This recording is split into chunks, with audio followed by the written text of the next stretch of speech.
У эфіры навіны рэгіёну на тэлеканале «Беларусь-1» у студыі тэлерадыёкампаніі «Гомель» Алена Трацэнка. Добрый вечар.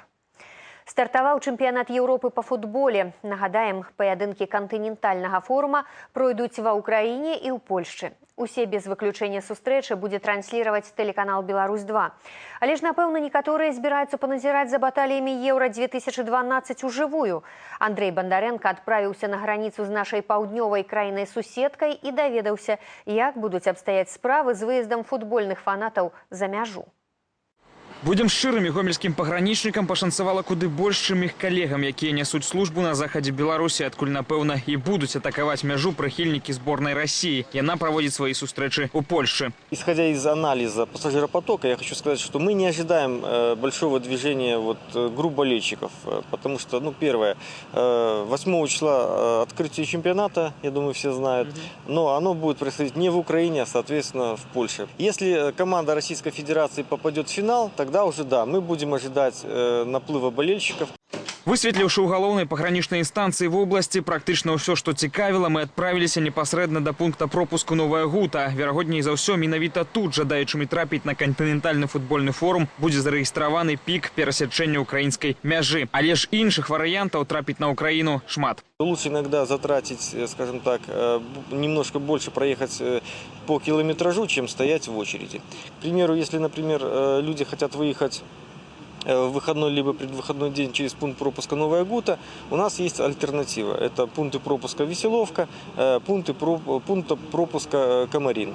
Не факт, што карыстацца гэтымі варыянтамі патрэбна будзе абавязкова. Мяжа ў Новай Гуце пуставала. Усяго некалькі аўтамабіляў імгненна праходзілі мытны і пашпартны кантроль. Гэтыя моманты няхай не вельмі краснамоўна, хутчэй ускосна, але ж усё ж пацвярджаюць. Беларусам Еўра-2012 не цікава, як, напрыклад, кірмашы Чарнігава ці Хмельніцкага. Але ж нягледзячы на гэта, пагранічнікі робяць сваю справу дастаткова якасна. Да Еўра-2012 рыхтаваліся сумесна з украінскімі калегамі і актыўнасць у пунктах пропуску не палохае. Для футбольных аматараў выдзелены специальный зеленый коридор, сюда будут пускать выключно болельщиков. Андрей Бондаренко, Александр Харлампов, телерадиокомпания «Гомель». Гомельское отделение белорусской чыгунки открыло летний сезон адразу з некалькіх новаўвядзенняў. Аб гэтым падчас радыёпраграмы «Гарачая лінія» аблвыканкама на абласным радыё паведаміў начальнік чыгуначных путей Гомельшчыны Александр Удодаў. Так, з гэтага года папоўніўся спіс цягнікоў паўднёвага накірунку. У ім з'явіўся Гомель-Сімферополь. Былі ўведзены і дадатковыя прычапныя вагоны на Алма-Ату. Што да міжгародных чыгуначных шляхоў, тут месяц таму на ўчастку Хойнікі-Васілевічы пачалі курсіраваць аднавагонныя дызель-цягнікі.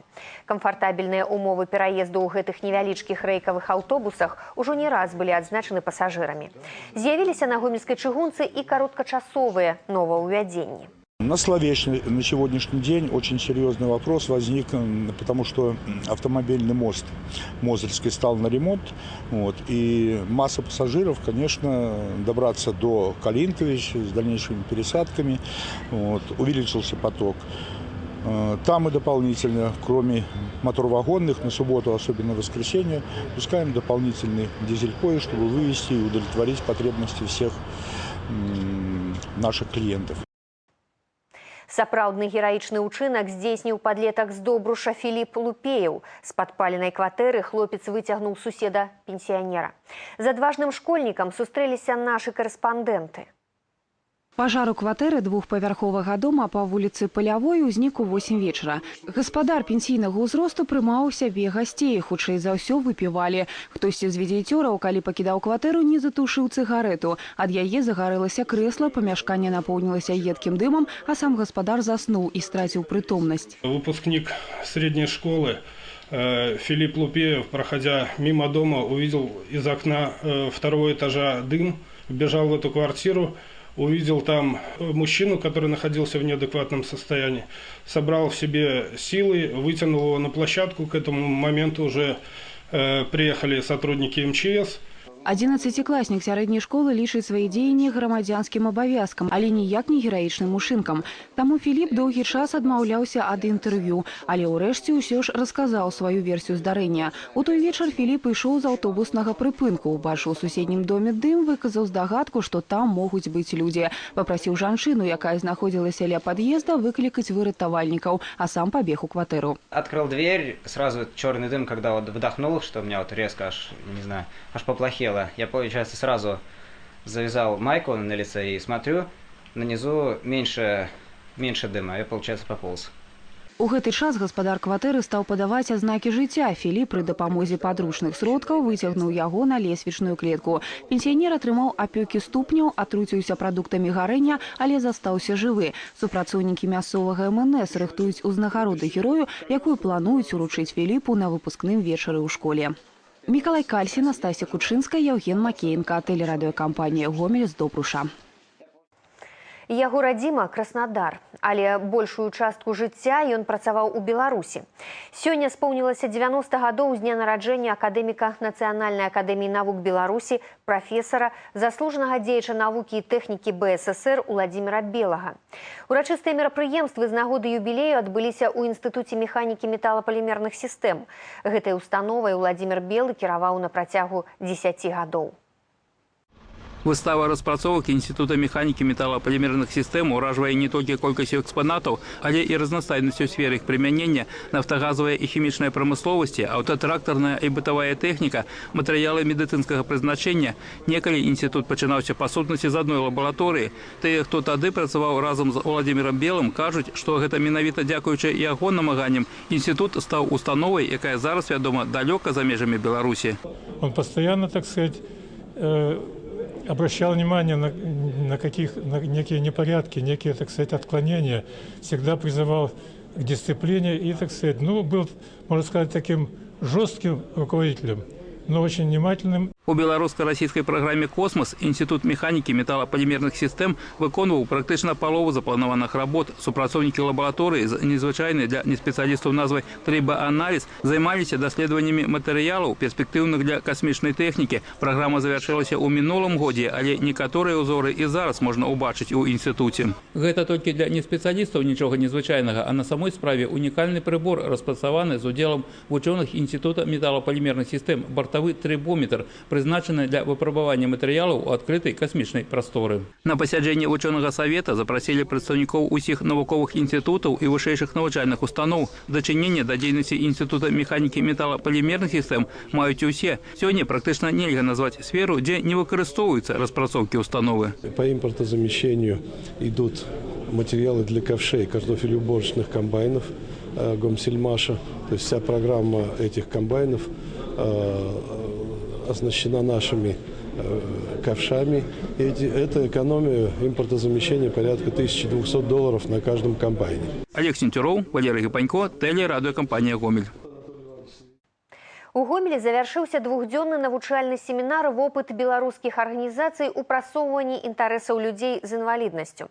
Сёння госці наведалі ўпраўленне па працы, занятасці і сацыяльнай абароне гарвыканкама і шпіталь інвалідаў айчыннай вайны. У апошнім удзельнікі семінару азнаёміліся з умовамі медыцынскай рэабілітацыі людзей з абмежаванымі магчымасцямі. На дадзены момант у шпіталі ёсць 4 аддзяленні, у задачы якіх уваходзіць аказанне дыягнастычнай, лячэбнай, кансультатыўнай і рэабілітацыйнай дапамогі, накіраванай на хутчэйшае аднаўленне страчаных функцый пацыента. Правядзенне лячэбных мерапрыемстваў дапамагае скараціць часовую і стойкую страту працаздольнасці. Удзельнікі семінару высока ацанілі працу рэабілітацыйных аддзяленняў шпіталю. Там жа яны падвялі вынікі сустрэчы і абмяняліся ўражаннямі. Вот эти обучающие визиты – это для нас первый и уникальный такой старт, уникальный проект. Мы решили приглашать участников именно в белорусские организации, потому что накоплен опыт, который можно брать и сразу применять на местах. Если мы знакомимся с международным опытом, то его нужно как-то адаптировать под нашу действительность. Непосредственно налаживание контактов и на международном уровне, и на областном, и на республиканском уровне. Я думаю, информация достаточно полезна будет для дальнейшей работы каждого специалиста, посетившего данный обучающий визит, и я думаю, для продвижения интересов людей с инвалидностью. І аб спорце. Таварыскі футбольны паядынак паміж ветэранамі беларускага футбола і камандай Міністэрства ўнутраных спраў адбыўся сёння ў Гомелі. Сярод удзельнікаў сустрэчы знакамітыя Юрый Антанович, Михаил Мархель, Антуан Майораў, Мікалай Швыдакоў і іншыя. Людзі, для якіх футбол не гульня, праца ці забава, а жыццё. На радасць публікі, ды і саміх гульцоў ветэранскі статус пацверджаны не быў. 11 галоў на дваіх і агульныя 6-5 на табло на карысць праваахоўнікаў. Але ж аб спартыўным прынцыпе ніхто нават не думаў. Сапраўды галоўнае – гэта не забываць тых, хто зрабіў шмат для развіцця беларускага футбола. За апошнія гады Асацыяцыя Беларускай федэрацыі футбола правяла некалькі падобных сустрэч. Добра, калі традыцыя прадоўжыцца, таму што гэта таксама гісторыя, і яе трэба ведаць. Надо собираться почаще, потому что у нас даже в федерации Игорь Павлович Белов собирает, когда ветеранов, очень приятно, но очень мало. Других там в России, я знаю, на Украине собирают, получается все. Турниры проходят, а у нас очень мало. Самыя аператыўныя навіны, інфармацыю о праектах тэлерадыёкампаніі «Гомель», рэкламныя прапановы, кантакты і персаналіі. Гэта і не толькі вы зможаце знайсці на нашым сайце ў інтэрнэце па адрасе www.tvrgomel.by. На гэтым наш пятнічны выпуск завершаны. У студыі тэлерадыёкампаніі «Гомель» працавала Алена Трацэнка. Я жадаю ўсім добра правесці выхадныя. Да сустрэчы.